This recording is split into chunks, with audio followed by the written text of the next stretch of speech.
8 प्रकार के जो श्रोताओं के विषय में चर्चा की। एक प्रकार से कहूं तो वो श्रोताओं की कैटेगरी है, और उसे सुनकर के आपको भी ये खबर लगा लेनी चाहिए कि आप कौन सी वाली कैटेगरी में आते हो।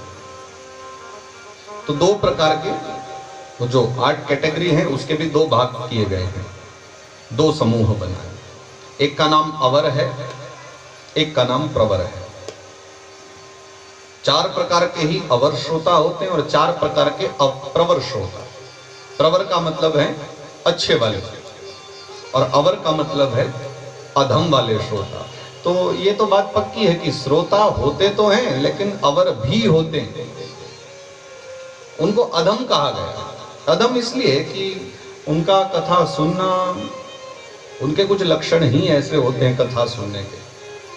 पहले अच्छे वालों के बारे में चर्चा करके, और आप विचार कर लो कि अगर आपका 4 में से कहीं नंबर आ गया है तो ऐसा पक्का कर लो कि चलो हम लोग बच गए अवर वाले में जाने से। अगर इन 4 में आपका नाम आ जाता है तो 4 प्रकार के प्रवर श्रोता, यानी कि उच्च कोटि के श्रोता। लाला प्यार से बैठो, बोलना नहीं, वरना तुम्हारा नंबर नीचे वाले में आएगा, अवर में। तो जो प्रवर श्रोता है 4 प्रकार के। पहले का नाम है चातक, दूसरे का नाम है हंस, तीसरे का नाम है शुक, और चौथे का नाम है मीन। चारों नाम संस्कृत में हैं, अब मैं हिंदी में बता देता हूं।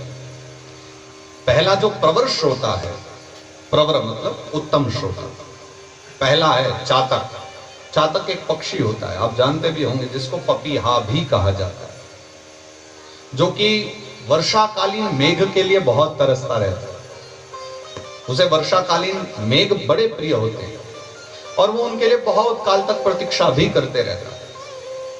तो जो सबसे पहला प्रवर श्रोता है, पहला उत्तम श्रोता है, उसको चातक की संज्ञा दी गई है, पपीहा कहा गया है। उसका तात्पर्य है जो श्रोता मात्र भगवत कथा से ही प्रेम करे, कृष्ण कथा से ही प्रेम करे, और कथा में बैठ करके व्यर्थ इधर उधर का कुछ भी न सुनना चाहे। जिसे लगे कि बस कृष्ण कथा सुनने को मिलती रहे, मेरे मालिक की कथा सुनने को मिलती रहे, वो प्रवर में आ जाता है, और उसका नाम चातक है, वो पपीहे का रूप है। दूसरा जो प्रवर श्रोता है उसका नाम हंस है। हंस इसलिए, हंस को तो जानते ही होंगे, मानसरोवर में जो पाए जाते हैं। हंस के अंदर एक बहुत बढ़िया सद्गुण होता है कि वो दूध और पानी को अलग कर सकता है। इसलिए हंस का एक नाम होता है नीर क्षीर विवेकी। नीर यानी पानी, क्षीर यानी दूध। जो नीर और क्षीर को अलग अलग कर दे उसे हंस कहते हैं। तो दूसरी पहली कैटेगरी यानी कि प्रवर में, उत्तम श्रोताओं में एक श्रोता होता है हंस की भांति, जो दूध और पानी को अलग अलग कर सकता है। अर्थात कथा तो 4 घंटे सुनेंगे पूरी, लेकिन उसमें से जो उत्तम बातें हैं, जो उनके जीवन के लिए अच्छी चर्चा है, वो उनका ग्रहण करेंगे और उनको ग्रहण करके चले जाएंगे, अच्छी अच्छी बातों को लेकर के। तो वो हंस रूप में। तीसरा जो उत्तम श्रोता है, तीसरा जो प्रवर श्रोता है, उसका नाम है शुक। शुक का मतलब होता है तोता, और तोते के अंदर एक गुण होता है कि आप उसको जैसे जैसे बोलोगे वो आपकी कॉपी करके बिल्कुल वैसा ही आवाज निकालता है। तो जो यहाँ कथा सुनते हैं और कथा को सुन करके जा करके फिर दूसरों को सुनाया करते हैं, यानी सुन ली है तो खाली हमारा ही कल्याण होता रहे ऐसा नहीं। हरि कथा सुनेंगे और जा करके फिर कभी सत्संग होगा, बैठेंगे तो दूसरों को भी सुनाएंगे, ये आप भी सुनिए, ये इस प्रकार से कथा है। तो ये तीसरे श्रोता है जो कथा सुनते हैं और फिर जाकर के दूसरों को सुनाते हैं, तो शुक के रूप में। और एक तीसरे भी हैं, उनका भी उत्तम में ही नाम आ जाता है, उनको मीन कहा जाता है। मीन तो समझ लेना, मछली। मछली एक ऐसा जीव है कि बुद्धिमान तो होती है, आप उसके साथ खेल भी सकते हो, वो सब समझती है, सब कुछ करती है, लेकिन वो बोलने के विषय में उसकी कोई प्रतिक्रिया नहीं होती। तो एक मीन रूपी श्रोता भी होते हैं उत्तम कोटि के, जो चुपचाप 4 घंटे तक बैठ करके कथा सुनते हैं, लेकिन ना वो कुछ बोलते हैं ना व्यर्थ विचार करते हैं, बस 4 घंटे कथा सुन लेंगे और चुपचाप घर चले जाएंगे। ये 4 प्रकार के उत्तम श्रोता हैं। तो अगर इनमें से कोई गुण आप में है तो बहुत अच्छी बात है। उसके पश्चात में फिर 4 प्रकार के ही अवर श्रोता, अधम श्रोता। और मुझे लगता है कि इसमें से आप पहले को ही सुनोगे तो आपको लगेगा कि हाँ ये जरूर हमारे अंदर है। इसमें तो हम लोग बिल्कुल पीछे नहीं हैं। और 4 प्रकार के जो अवर श्रोता हैं, अधम श्रोता हैं, उनके भी 4 नाम बताए गए हैं। तो जिनमें सबसे पहले वृक है, फिर भुरुंड है और उसके पश्चात में उष्ट्र है। 4 अधम श्रोता। चारों में भी जो सबसे पहला है उसका नाम है वृक। वृक समझते हैं? वृक का मतलब होता है भेड़िया।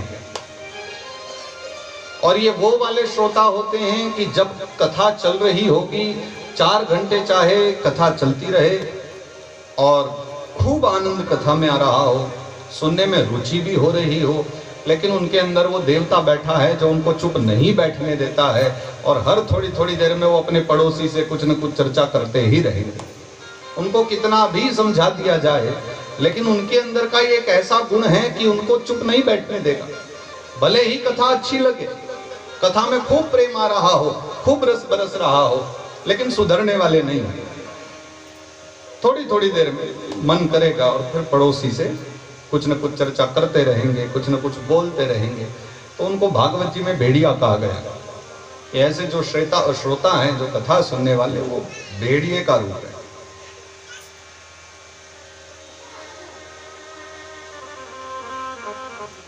दूसरे एक श्रोता होते हैं भुरुंड नाम से। ये एक पशु का नाम है, हिंदी में तो पता नहीं अब क्या कहते होंगे, संस्कृत का नाम है और हिमालय में पाया जाने वाला एक पशु है, जिसकी आदत होती है इसको जब भी कुछ आवाज सुनाई देती है चिल्लाने लग जाता है, वैसे चुप बैठा रहेगा। तो दूसरे वाले जो अवर श्रोता है, यानी अधम श्रोताओं में जो दूसरे श्रोता हैं, उनके अंदर ये लक्षण होता है कि वो घर में तो चुपचाप बैठे रहेंगे। ये है सचिन कुकरेजा। इन्हें डोज को टच करना मुश्किल लगता है, पर अब स्टॉक। पर जैसे ही कथा प्रारंभ हो, एक पशु है जिसकी आदत होती है इसको जब भी कुछ आवाज सुनाई देती है चिल्लाने लग जाता है, वैसे चुप बैठा रहेगा।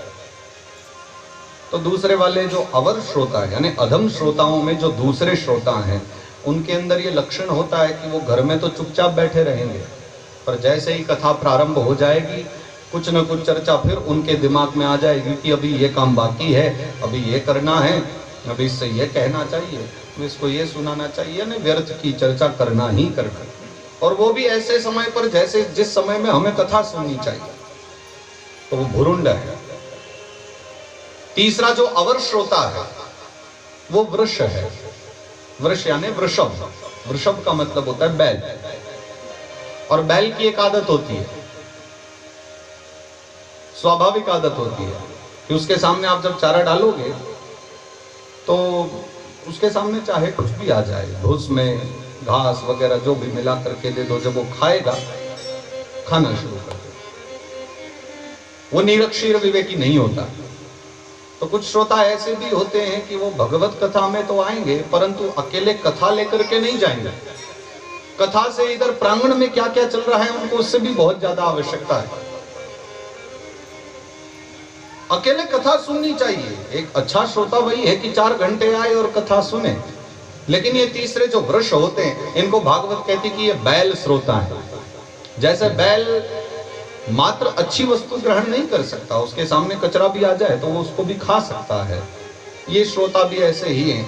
कथा तो सुनेंगे ही सुनेंगे, लेकिन कथा के साथ साथ जो आजू बाजू में जो लीलाएं चलती रहेंगी ना, वो उनका भी ग्रहण करते रहेंगे। पूरा पूरा ध्यान उनमें लगा करके रखेंगे।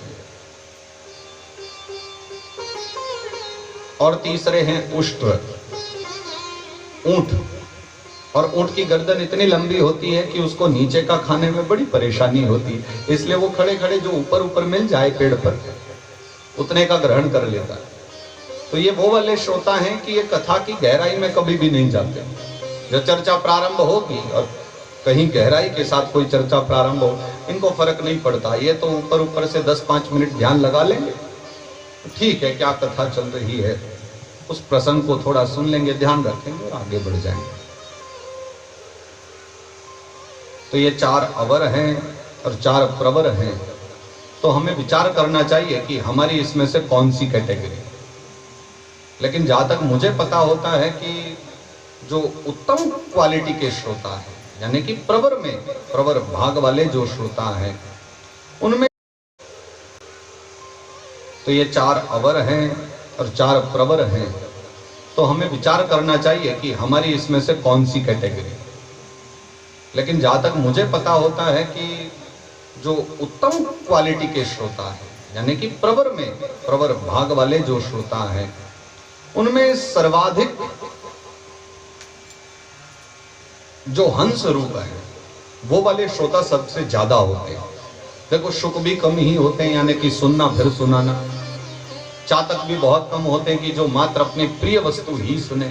तो मुझे लगता है कि हंस रूप ज्यादा होते हैं कि जो कथा तो पूरी सुनेंगे लेकिन उसमें से कुछ लेकर के जाएंगे। यथा हंस का कार्य होता है ना, दूध पानी अलग अलग कर देने का, तो ये लोग भी वही करते हैं। कथा तो पूरी सुनेंगे लेकिन उनके लिए अपने लिए जो ज्यादा अच्छा होगा ये उसको ग्रहण करते हैं।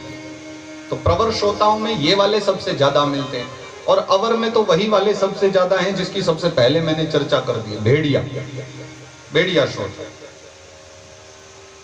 वृक्क की भांति, यानी व्यर्थ में बोलने वाले, जिनको कथा में बैठने के बाद बिल्कुल चैन नहीं पड़ता, और मौनी बाबा बन करके तो ये कभी भी कथा नहीं सुन सकते। हर पल में हर क्षण में इनको कुछ ना कुछ गाना है, कुछ ना कुछ बोलना है। तो ये तो एक लक्षण है, श्रोता के 4 अलग अलग भाग हो गए हैं, एक अच्छे के एक अधम के। परंतु वास्तविकता में भागवत कथा सुनने के लिए जो आवश्यकता है वो इन 3 लक्षणों की आवश्यकता है कि श्रद्धा हो, जिज्ञासा हो और निर्मत्सरता हो।